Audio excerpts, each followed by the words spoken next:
তাৰ পিছৰ ৰুলটো কি? পিছৰ ৰুলটো হৈছে যে কোনো সেন্টেন্সত যদি ইচ অফ দা বা এভৰি ওৱান অফ দা থাকে তেতিয়াহ'লে আমি কি নাউন ব্যৱহাৰ কৰিম আৰু কি ভাৰ্ব ব্যৱহাৰ কৰিম। এইটো হৈছে আমাৰ 18 নম্বৰ ৰুল 60 ৰুলছৰ। যদি আগৰ ৰুল কেইটা আপোনালোকে চোৱা নাই সেইকেইটাও চাই আহিব, খুব ইম্পৰ্টেণ্ট ৰুলছ আছিলে। চ' ৰুলে আমাক কি কয়? ৰুলে আমাক কয় যে কোনো সেন্টেন্সৰ আৰম্ভণিত যদি ইচ অফ দা বা এভৰি ওৱান অফ দা থাকে তেতিয়াহ'লে আমি নাউনটো প্লুৰেল ব্যৱহাৰ কৰিব লাগিব আৰু ভাৰ্বটো ছিংগুলাৰ ব্যৱহাৰ কৰিব লাগিব।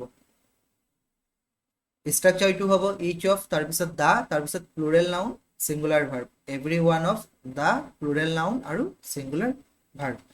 চ' আমি কিয় ইচ অফ দা বা এভৰি ওৱান অফ দাৰ পিছত ছিংগুলাৰ ভাৰ্ব ইউজ কৰোঁ? কাৰণ ইয়াৰ যিটো ৰিয়েল ছাবজেক্ট সেই ৰিয়েল ছাবজেক্টটো হৈছে ইচ বা এভৰি ওৱান।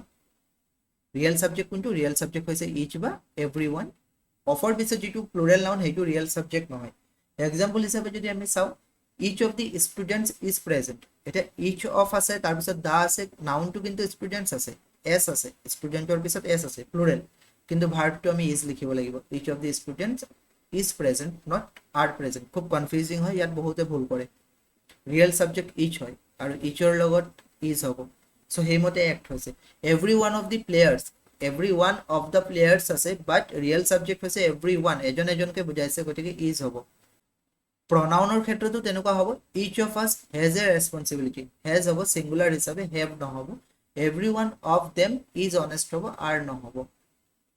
চ' ৰুলটো সেইটোৱে যে যদি ইচ অফ দা থাকে বা এভৰি ওৱান অফ দা থাকে, নাউনটো প্লুৰেল হ'ব বাট ভাৰ্বটো হ'ব ছিংগুলাৰ। অ'কে, চ' এক্সাম ট্ৰিক বা শ্বৰ্টকাট ট্ৰিক যদি কওঁ মনত থ'বলৈ, যে ইচ ছিংগুলাৰ হয়, ছিংগুলাৰ ভাৰ্ব, আৰু এভৰি ওৱান এইটো ছিংগুলাৰ হিচাপে হয়, গতিকে ছিংগুলাৰ ভাৰ্ব ব্যৱহাৰ কৰিব। নাউনটো কিন্তু তাত প্লুৰেল থাকে। এটা কুৱেশ্যন MCQ, আনচাৰটো যিহেতু ওলাই আছে, হ'লেও every one of the candidates, so' candidates আছে, গতিকে প্লুৰেল ভাৰ্ব ইউজ নহ'ব ইয়াত। এভৰি ওৱানটো ধৰি আমি ইজ ক'ব লাগিব। Every one of the candidates is selected, option B হ'ব কাৰেক্ট এনচাৰ।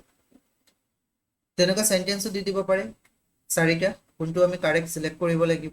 আৰু আমি যদি কাৰেক্ট কওঁ, each of the students are হ'লেতো ভুল হ'ব, কাৰণ আমি অলপ আগতে শিকিছোঁ যে প্লুৰেল ভাৰ্ব নহ'ব, ছিংগুলাৰ ভাৰ্ব হ'ব। Each of the students have completed, এইটো নহ'ব, কাৰণ ছিংগুলাৰ ভাৰ্ব হ'ব। Each of the students is present, option C will be the correct answer. এইটো আনচাৰটো ইয়াত দিয়া আছে, ওলাই আছে আনচাৰটো, অপশ্যন চি। এগেইন ইয়াত কি হ'ব? Every one of the boys, আৰ্টটো নহ'ব, হেভ নহ'ব, ৱেৰ নহ'ব, তিনিটা প্লুৰেল হয়, হ'ব কোনটো? ছিংগুলাৰ যিটো হেজ আছে সেইটো, option D. Every one of the boys has a bicycle. Okay, again ইয়াতো every one of them is হ'ব, is responsible. Are, have, were এইকেইটা নহ'ব, ইজ ৰেছপনচিবল হ'ব। চ' আজিৰ ৰুল সেইটোৱে আছিলে। ৰুলটো একেবাৰে চিম্পল আছিলে। আই হোপ আপোনালোকে ৰুলটো বুজি পাইছে। PDFটোৰ কাৰণে টেলিগ্ৰাম চেনেল জইন হৈ ল'ব, আৰু নতুন নতুন তেনেকৈ গ্ৰামাৰৰ ৰুল শিকিবলৈ আপোনালোকে চেনেলটো ছাবস্ক্ৰাইব কৰি থ'ব, যাতে ভিডিঅ' দিলে আপোনালোকে নটিফিকেশ্যন পায়। Thank U.